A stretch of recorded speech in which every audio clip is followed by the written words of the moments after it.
मंदोदरी की पुत्री थी सीता, मगर रावण नहीं था सीता का पिता। जानिए कैसे। क्या सीता रावण की बेटी थी? जानिए पूरा सच। कंटेंट 1। जैन रामायण का संस्करण के अनुसार क्या सीता रावण की बेटी थी? 2। देववती के अवतार के रूप में क्या सीता रावण की बेटी थी? 3। रावण ने सीता को अशोक वाटिका में क्यों रखा? 4। अन्य तरीके से सीता रावण की बेटी होने की कहानी। क्या सीता रावण की बेटी थी? अब तक हमारे रामायण पर कई सारी किताबें लिखी जा चुकी हैं और निरंतर अभी भी लिखी जा रही हैं। रामायण के बारे में कई विद्वानों का विचार है कि सीता रावण की ही बेटी थी, किंतु इसमें विवाद है। वाल्मीकि रामायण के अंदर ऐसा कुछ भी साबित नहीं होता है, लेकिन एक अन्य ग्रंथ जिसका नाम अद्भुत रामायण है के अंदर 2 साधुओं के वार्तालाप हैं। यह संस्कृत के अंदर है। इसमें यह उल्लेख मिलता है कि सीता रावण की बेटी थी। हालांकि इससे जुड़ी कई प्रकार की कहानियां प्रचलित हैं। इस ग्रंथ के अंदर एक कहानी का जिक्र किया गया है। इस कहानी के अनुसार एक बार दंडकारण्य के अंदर एक ब्राह्मण लक्ष्मी को अपनी पुत्री के रूप में पाने के लिए एक मटके में मंत्रोच्चारण करके दूध की कुछ बूंदें डालता था। एक दिन उसकी अनुपस्थिति के अंदर रावण ने तपस्वियों के रक्त को उसी मटके के अंदर डालकर ले आया और मंदोदरी को दे दिया और बोल दिया कि इसमें जहर है, इसे सावधानी पूर्वक रखना। और रावण खुद विहार करने चला गया। पति की उपेक्षा की वजह से एक दिन मंदोदरी ने यह जहर पी लिया क्योंकि वह मरना चाहती थी, किंतु वह इसको पीने के बाद मरी नहीं वरन गर्भवती हो गई। तब मंदोदरी ने सोचा कि उसके पति अब यहाँ नहीं हैं, तो वह खुद गर्भवती हो गई। यदि उनको पता चलेगा तो क्या सोचेंगे, इसलिए मंदोदरी ने कुरुक्षेत्र आकर वहां पर गर्भ से निकालकर पुत्री को दबा दिया और नंदी के अंदर स्नान कर वापस आ गई। धरती के अंदर दबा यह भ्रूण ही राजा जनक को हल चलाते समय मिला था। तब यह माना जाने लगा कि सीता राजा जनक की संतान थी, किंतु वास्तव में ऐसा नहीं था। इसी प्रसंग से जुड़ी एक अन्य कहानी भी है। इस कहानी के अनुसार जब प्रगाक्ष राजा की पुत्री जब तपस्या के अंदर लीन थी, तो रावण ने उसका रेप करने की कोशिश की, किंतु उसने अपने आप का बलिदान कर दिया। तब वहां पर पंचरत्न दिखाई देने लगे। जैन रामायण का संस्करण के अनुसार क्यायासिटा रवान की पुत्री थी। जैन धर्म के अनुयायी जैन रामायण में सीता का वर्णन थोड़ा भिन्न होता है, जबकि हिंदू धर्म के रामायण से। जैन रामायण के अनुसार सीता रावण के द्वारा अग्रेजित की गई थी। इससे पहले उन्होंने रामचंद्र को रावण के हाथ से छुड़ाया था। राम ने सीता को वापस लेने के बाद उन्होंने उन्हें शुद्ध करने के लिए अग्नि परीक्षा के लिए भेजा था।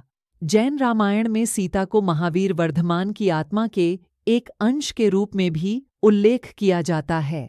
उनका चरित्र बहुत ही उदार और पवित्र है और वे एक बहुत ही सज्जन व उदार स्त्री के रूप में जानी जाती हैं। उन्होंने दुखों और कष्टों का सामना किया, लेकिन उन्होंने दोष दिए बिना अपनी प्रतिष्ठा बचाई। सीता ने एक ऐसी महान स्त्री के रूप में अपनी जगह बनाई जो उत्तम साधुता और धर्म के प्रतीक है। संस्करण के अनुसार मंदोदरी को जब सीता के रूप में संतान प्राप्त हुई तो रावण बहुत खुश हुआ, लेकिन कहा जाता है कि बाद में भविष्यवाणी हुई कि सीता रावण की मौत का कारण बनेगी, जिसकी वजह से रावण काफी डर गया और उसको दूर छुटवा दिया। उसके बाद वह राजा जनक को मिल गई, जिसकी वजह से रावण काफी अधिक खुश हुआ कि कम से कम सीता के स्वयंवर के अंदर भी शामिल हुआ। यह देखकर रावण काफी अधिक खुश हुआ कि राजा राम का विवाह सीता के साथ हो रहा है। उसके बाद जब राजा राम को 14 साल का वनवास मिला तो रावण दुखी हो गया और उसके बाद सीता को छल से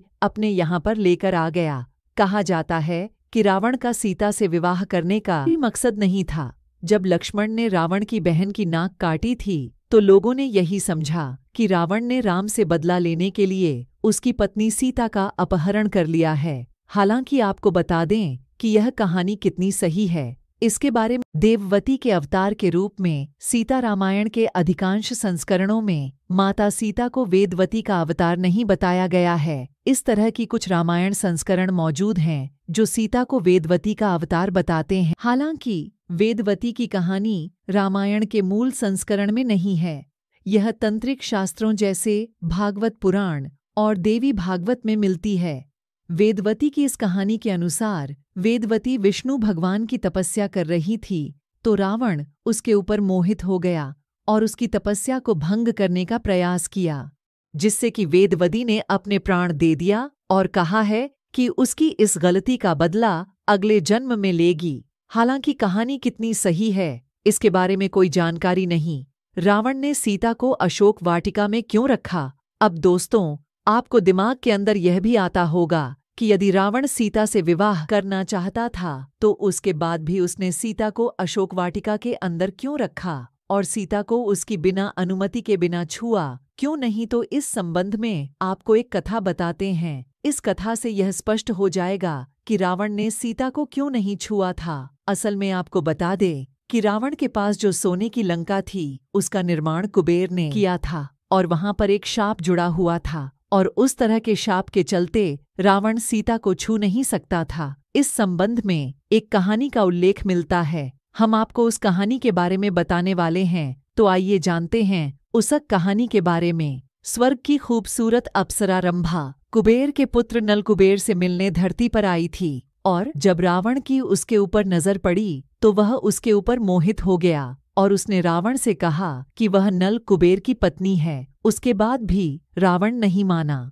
नल कुबेर को जब इस बात पता चला तो नल कुबेर ने रावण को शाप दिया कि यदि वह किसी स्त्री को जबरदस्ती छूने की कोशिश करेगा या फिर उसे महल में रखेगा तो वह उसी क्षण भस्म हो जाएगा। और उसके बाद जब रावण सीता को लेकर आया तो वह चाहकर भी उसे जबरदस्ती स्पर्श नहीं कर सका और रावण उसे ना ही महल के अंदर रख पाया। आप इस बात को समझ सकते हैं और यही कारण था कि रावण सीता को अशोक वाटिका के अंदर रखता था। अन्य तरीके से सीता रावण की बेटी होने की कहानी गृत्समद नामक ब्राह्मण रामायण के आदिकांड में उल्लिखित है। उनकी पत्नी जब उनसे पुत्री की कामना की तो वे धन्य होने के लिए लक्ष्मी प्राप्ति का उपाय जानने के लिए मुनिश्रेष्ठ शुक्राचार्य से प्रश्न पूछने के लिए निकल गए। शुक्राचार्य ने उन्हें एक साधन बताया जिसमें वे प्रतिदिन एक कलश में कुश के अग्रभाग से मंत्रोच्चारण के साथ दूध की बूंदें समर्पित करें।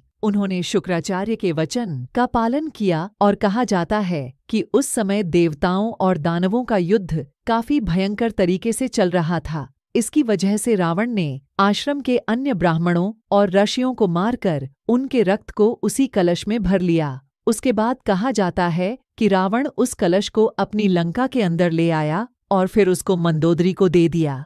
क्या है तो रावण ने कह दिया कि इसके अंदर विष है। तो उसके बाद जब रावण विवाह पर चला गया तो मंदोदरी अपनी उपेक्षा की वजह से काफी अधिक परेशान हो गई, जिसकी वजह से उस कलश के दूध को मंदोदरी ने पी लिया और उसके अंदर मंत्रोच्चारित दूध होने की वजह से मंदोदरी गर्भवती हो गई।